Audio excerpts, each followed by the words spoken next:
मैं आपके साथ एक ऐसा सीक्रेट शेयर करने वाला हूं जो कि कानूनी सीक्रेट है, जिसके ज़रिए से आप तो खुद अपने आप को टैक्स फाइलिंग में एक्सटेंशन दे सकते हैं 2 माह तक की। इसको टैक्स कंसल्टेंट्स भी यूज़ करते हैं, कुछ लॉयर्स भी यूज़ करते हैं, और लेकिन ये किसी के साथ शेयर नहीं की जाती और आप लोगों को लगा दिया जाता है कि जी आज लास्ट डेट है और आज ही हर सूरत में आपने फाइल करना है। FBR भी बैठा रहता है रात को 12 बजे, अगर एक्सटेंशन देनी भी हो तो देता है। और वैसे तो इन टाइम ही करनी चाहिए फाइलिंग, लेकिन कभी बंदे के पास डॉक्यूमेंट अरेंज नहीं होते, तो गलत करने से बेहतर है कि इस तरीके को इस्तेमाल करते हुए आप अपनी सही रिटर्न फाइल करें। और इसके ज़रिए फिर आप अगर लेट भी कर देते हैं, 2 महीने तक आपको टाइम मिल जाता है इसके थ्रू, तो उस सूरत में फिर आप लेट फाइलर नहीं होंगे, काउंट आप फाइलर ही होंगे। और ये बात मैं किसी गट फीलिंग की बेसिस पे नहीं बता रहा, क्योंकि वकील का काम नहीं होता कि गट फीलिंग की बेसिस पे बात करे।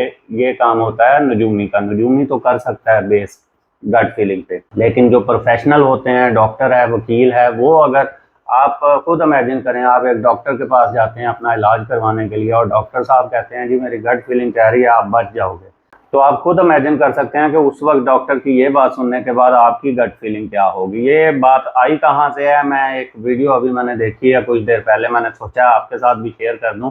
ये आप पहले देख लें, उसके बाद फिर हम अपने टॉपिक की तरफ आते हैं। और मैं आपको बल्कि एक की बजाय 2 तरीके बता दूंगा जिसके ज़रिए आपको FBR का वेट करने की भी ज़रूरत नहीं है। आप अपने आप को खुद एक्सटेंशन दे सकते हैं 7 दिन तक की या 2 माह तक। वैसे तो FBR ने 30 सितंबर 2025 का अल्टीमेटम दिया है कि अपनी रिटर्न्स फाइल कीजिए और एक्टिव फाइलर बने, ताकि आपको एक्टिव फाइलर के बेनिफिट्स हो।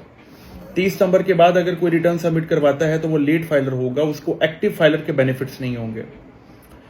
अब मामला ये है कि बहुत से लोग पैनिक सिचुएशन में आए हैं। हमें भी बहुत से लोग राब्ता कर करके बार बार पूछ रहे हैं कि सर हमारी रिटर्न सबमिट करवा दें कल की डेट में। असल तरीकेकार यही है कि गवर्नमेंट ने जो टाइम लिमिटेशन दी होती है उसके अंदर अंदर आपको ये कर लेना चाहिए। लेकिन इंटरेस्टिंग पॉइंट ये है कि पिछले सालों की तरह मेरी गट फीलिंग है कि आपको 10 से 15 दिन मजीद मिल जाएंगे। आप इजी रहिए, अपनी रिटर्न सबमिट जरूर करवाएं कल। लेकिन मुझे गट फीलिंग है कि 30 सितंबर की रात को कल आपको मजीद टाइम मिलेगा अपनी रिटर्न सबमिट करवाने के लिए। मैं वंस अगेन कह रहा हूं कि अपनी रिटर्न्स कल सबमिट करवाइए। गट फीलिंग ये है कि इंशाल्लाह आपको टाइम मिल जाएगा। जी, तो सुना आपने, ये मौसूफ भी शायद वकील साहब ही हैं कोई, लेकिन ये गट फीलिंग की बेसिस पे बात कर रहे हैं और हम यहाँ पे आपको कानून की बेसिस पे बात बताने जा रहे हैं। तो पहला तरीका बड़ा सिंपल सा है कि आप जहाँ से अपना रिटर्न फॉर्म ओपन करते हैं, ये पहले राइट कॉर्नर पे जाके आप ये 3 डॉट्स पे क्लिक करेंगे। उसके बाद ये सामने आपके आ जाती है रजिस्ट्रेशन और डिक्लेरेशन के टैब्स आ जाएंगे।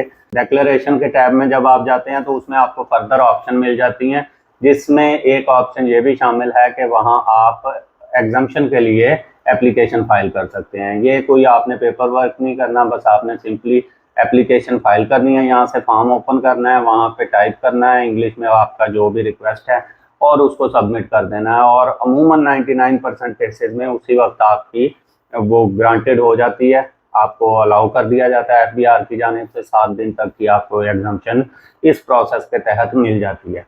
दूसरा प्रोसेस क्या है? वो भी कानूनी तरीका है, अक्सर लोग इस्तेमाल करते हैं, लेकिन सिर्फ मजबूरी की सूरत में।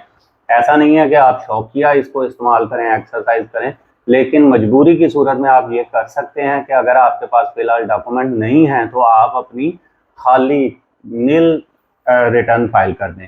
उसके बाद नील रिटर्न फाइल करने के बाद आपके पास 2 महीने का टाइम पीरियड होता है। 2 महीने के अंदर आप उसको रिवाइज कर सकते हैं। रिवाइज भी वहीं डिक्लेरेशन में जाकर आपने रिवाइज्ड खोल लेनी है 114(6) के तहत। जो आपकी नॉर्मल रिटर्न होती है वो सेक्शन 114(4) के तहत फाइल होती है, जबकि जो रिवाइज्ड आप फाइल करते हैं वो 114(6) के तहत होती है। वो आपको यहाँ नज़र आ जाएगी।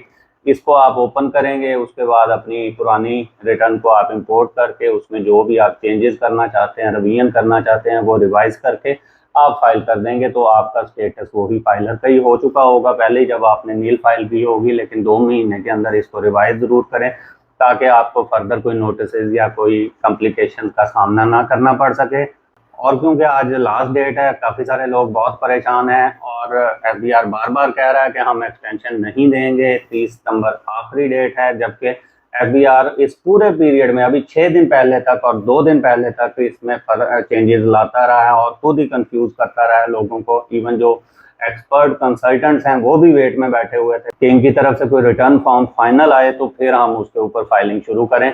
इसी वजह से डिले की रीज़न भी वो खुद हैं, लेकिन उसके बावजूद वो एक्सटेंशन देने से भी बार बार रिफ्यूज़ कर रहे हैं। वो देंगे या नहीं देंगे, लेकिन आप उनके ऊपर रिलाई नहीं कर सकते, आप किसी की गट फीलिंग पर रिलाई नहीं कर सकते, आपको किसी नजूमी के ऊपर भी रिलाई नहीं करना चाहिए। आपको कानूनी तरीके से जो भी आपके पास राइट या रेमेडीज अवेलेबल हैं उनको अवेल करना चाहिए, और वो उनमें से 2 मैंने आपके सामने रख दी हैं। इस मालूमात को दूसरे लोगों के साथ भी शेयर करें ताकि जो लोग परेशान हैं उनका भी प्रॉब्लम ये सॉल्व हो जाए।